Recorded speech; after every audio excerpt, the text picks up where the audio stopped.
नमस्कार दोस्तों, मैं हूँ राज शाह। आप देख रहे हैं मेरा यूट्यूब चैनल राज शाह नॉलेज फैक्ट। आज मैं आपको ब्लड क्लॉटिंग यानी कि खून का थक्का कैसे बनते हैं इसके बारे में डिटेल से जानकारी देने वाला हूं।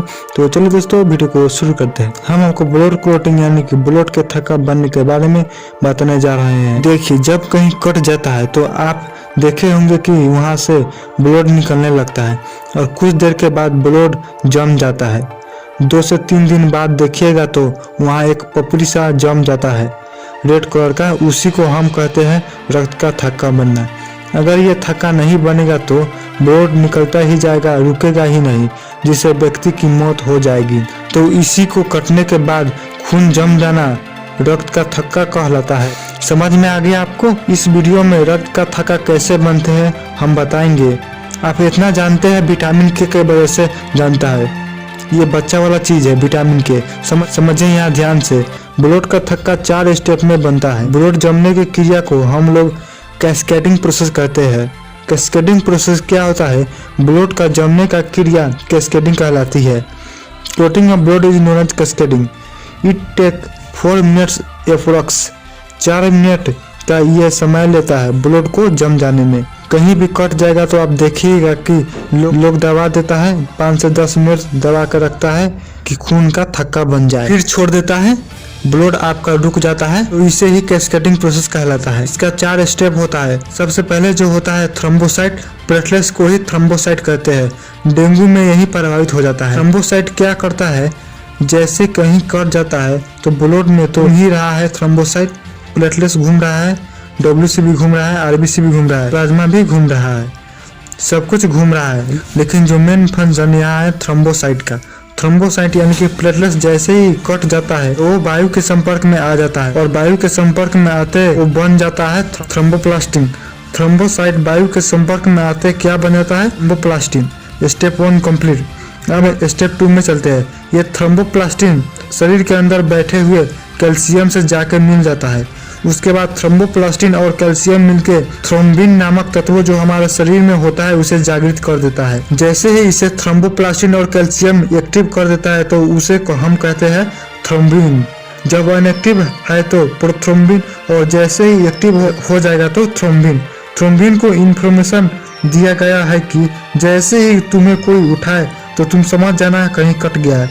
उसके बाद थ्रोम्बिन एक्टिव होने के बाद कहाँ कट गया है वो जाकर खोजने लगेगा। अब स्टेप 3, जहाँ भी कटा है वो देख लेगा। उसके बाद ये थ्रोम्बिन जाके एक्टिव कर देगा फाइब्रिनोजेन का। जब ये थ्रोम्बिन है ये फाइब्रिनोजेन को उठा कर देता है तो जैसे ही एक्टिव होगा तो बन जाएगा फाइब्रिन। जब अनएक्टिव था तो फाइब्रिनोजेन, लेकिन जैसे ही थ्रोम्बिन इसे एक्टिव कर दिया तो ये बन गया फाइब्रिन।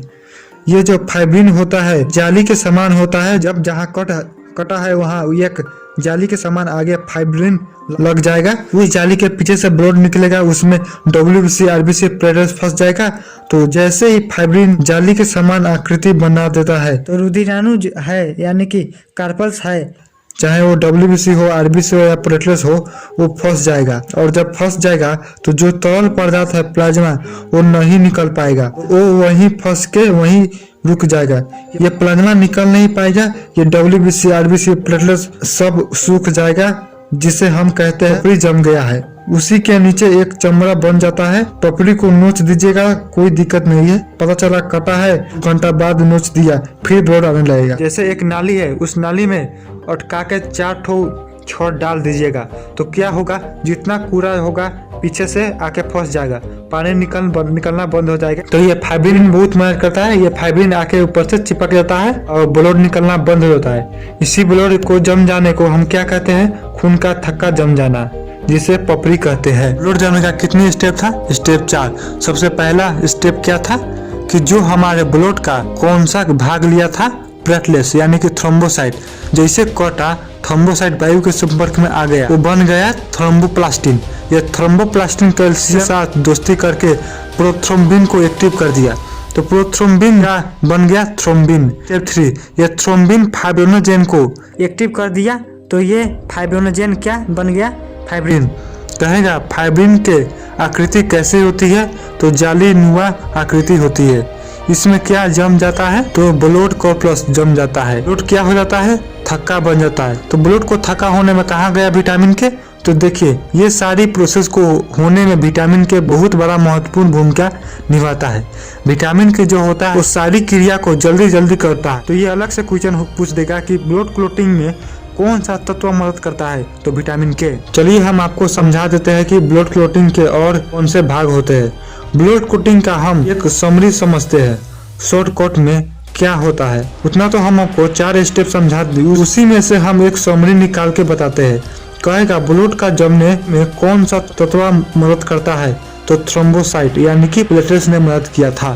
तो ब्लड कॉर्पस में आरबीसी डब्ल्यूबीसी ने मदद किया कौन सा, तो प्लेटलेट्स। याद रखिए आरबीसी डब्ल्यूबीसी यानी प्लेटलेट्स होता है ना, उसमें से प्लेटलेट्स ने मदद किया ब्लड कॉर्पस में से। प्रोटीन में कौन सा प्रोटीन मदद किया था, तो देखिए फाइब्रिनोजेन और प्रोथ्रोम्बिन।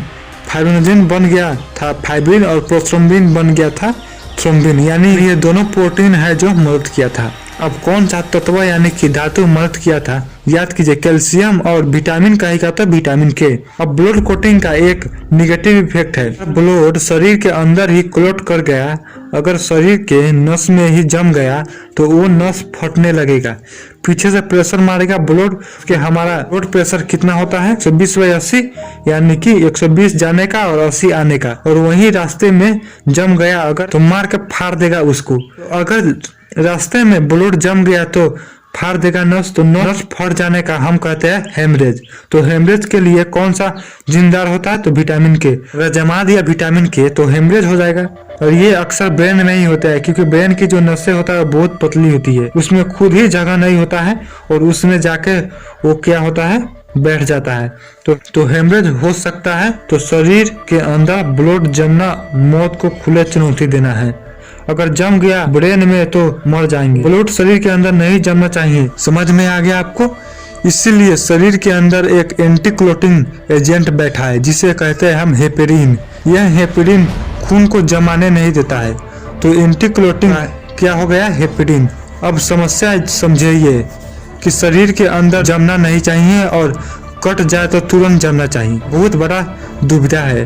तो भगवान ने हेपेरिन को ऐसा पावर दिया कि हेपेरिन जो है वो platelets, thrombin, fibrinogen, calcium, vitamin के इन सभी पर भारी पड़ जाता है। कहता है अगर कहीं जमाया तो काट डालेंगे, यानी कि हेपेरिन और platelets, thrombin, fibrinogen, calcium, vitamin के इन लोगों में दुश्मनी है, क्योंकि ये सारे ग्रुप मिलके चाहते हैं खून को जमा दें, और हेपेरिन कहता है जमा दिया तो मार डालेंगे।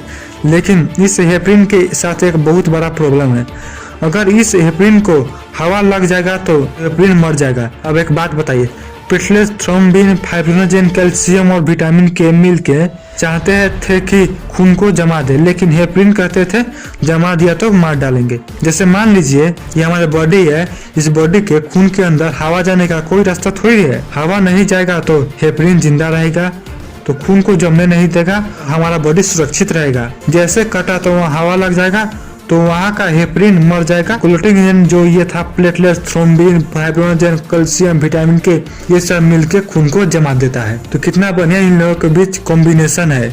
अंदर हवा जाएगा नहीं तो रहेगा हेपेरिन जिंदा, जमने नहीं देगा। जहाँ कट गया तो हवा लग जाएगा, हेपेरिन मर जाएगा, और वहाँ क्लॉटिंग एजेंट जमा देगा। समझ में आया आपको। आप एक चीज नोटिस की होंगे, जब आप इंजेक्शन लगाने जाएंगे ना तो देखे होंगे डॉक्टर दवा भर लेता है और पूरा हवा पीट पीट के निकाल देता है, और थोड़ा सा दवाइयों फेंक देता है, तब इंजेक्शन लगाता है। जानते हैं क्यों? क्योंकि डॉक्टर जानता है, क्या जानता है, अगर इसमें हम हवा भी भर देंगे तो क्या होगा, जैसे हवा भीतर जाएगा हेपेरिन वहाँ का मर जाएगा, और क्लॉटिंग एजेंट मिलके वहाँ का खून जमा देगा। जब जमा देगा तो वहाँ मांस एकदम टाइट हो जाएगा और मरीज को बहुत दर्द होगा। तो जब आप डॉक्टर को कहेंगे तो कैसे कहेगा कि हमारी ही गलती है, वो कहेगा कि गर्म पानी से सेकिएगा। इसलिए देखिएगा, किसी को जब पानी चढ़ाता है तो जो बोतल होता है उसमें थोड़ा सा पानी बचाएगा, तभी नर्स आके रोक देगा, क्योंकि हवा घुस गया तो ब्लड को जमा देगा, तो ये हेपेरिन जमने नहीं देगा और क्लॉटिंग एजेंट जमा देगा। एक बीमारी होती है जिसे हम कहते हैं हेमोफीलिया। इसमें हेपेरिन इतना ना एक्टिव हो जाता है कि कटने के बाद भी जमने नहीं देता है। तो हेमोफीलिया एक बीमारी है जो इंग्लैंड की महारानी से चालू हुआ। उसमें कटने के बाद ब्लड रुकता ही नहीं है और व्यक्ति की मौत हो जाती है। तो आप समझ गए होंगे।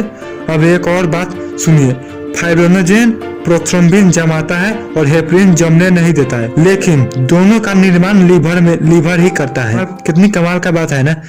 फाइब्रिनोजेन प्रोथ्रोम्बिन जमा देता है और हेपेरिन जमने नहीं देता है, जो कि दोनों का निर्माण लीवर ही करता है। आई होप आप ब्लड क्लॉटिंग समझ गए होंगे। मिलते हैं नेक्स्ट वीडियो में, तब तक के लिए जय हिंद।